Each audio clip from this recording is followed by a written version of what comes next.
इस धमाके में मरने वालों की संख्या अब बढ़कर 15 हो गई है, क्योंकि एलएनजेपी अस्पताल में इलाज के दौरान 2 और घायलों की मौत हो गई। एनआईए जांच और गिरफ्तारियां। राष्ट्रीय जांच एजेंसी एनआईए धमाके की साजिश की जांच कर रही है और इसे एक आतंकवादी घटना मान रही है।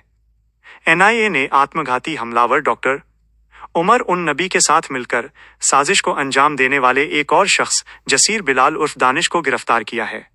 दानिश ने कथित तौर पर इस आतंकवादी नरसंहार की योजना बनाने में उमर की मदद की थी। जांच में शुभम के इस्तेमाल का एंगल सामने आया है, जिसमें कहा गया है कि उमर ने जूतों के जरिए बम को एक्टिवेट किया था। फॉरेंसिक जांच में घटनास्थल से विस्फोटक टीएटीपी के अंश बरामद हुए हैं। डॉक्टर उमर का वीडियो। आत्मघाती हमलावर डॉक्टर उमर उन नबी का एक वीडियो सोशल मीडिया पर सामने आया है, जिसमें वो सुसाइड बॉम्बिंग को शहादत का ऑपरेशन बताकर इसे जायज ठहरा रहा है। White collar terror module.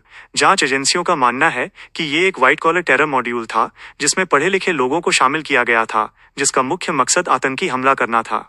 अल फलाह यूनिवर्सिटी जांच। जिस i20 कार का इस्तेमाल धमाके में किया गया था, वो हरियाणा के नूंह से आई थी और आरोपी डॉक्टर उमर नबी मोहम्मद फरीदाबाद की अल फलाह यूनिवर्सिटी में पढ़ाता था। इस यूनिवर्सिटी की फंडिंग और अन्य पहलुओं को लेकर जांच चल रही है।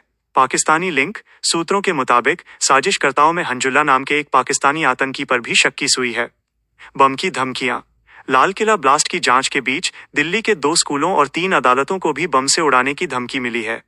ये धमकी कथित तौर पर आतंकी संगठन जैश ए मोहम्मद की ओर से एक ईमेल के माध्यम से मिली है, जिसके बाद सुरक्षा बढ़ा दी गई है। जांच एजेंसियां इस मामले में अलग अलग पहलुओं पर काम कर रही हैं और कई राज्यों में छापेमारी भी जारी है। दिल्ली ब्लास्ट पर प्रधानमंत्री मोदी की प्रतिक्रिया। प्रधानमंत्री मोदी ने इस आतंकी घटना पर गहरा दुख व्यक्त किया और दोषियों के खिलाफ सख्त कार्रवाई का आश्वासन दिया। 1. शोक और संवेदना। कंडोलेंस। पीड़ितों के साथ देश। उन्होंने कहा कि इस भयावह घटना से पूरा देश दुखी है और जिन परिवारों ने अपने प्रियजनों को खोया है, पूरा देश उनके दुख में सहभागी है। घायलों के लिए प्रार्थना। उन्होंने शोक संतप्त परिवारों के प्रति संवेदना व्यक्त की और घायल व्यक्तियों के शीघ्र स्वस्थ होने की कामना की। अस्पताल दौरा। धमाके के कुछ दिनों बाद प्रधानमंत्री ने एलएनजेपी अस्पताल जाकर घायलों से मुलाकात की और उनका हालचाल जाना। 2.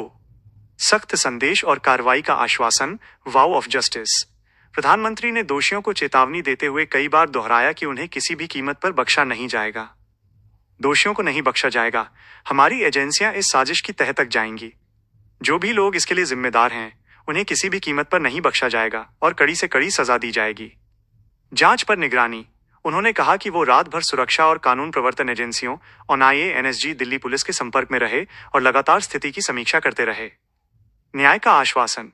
उन्होंने साफ किया कि सभी जिम्मेदार लोगों को न्याय के कटघरे में लाया जाएगा। 3.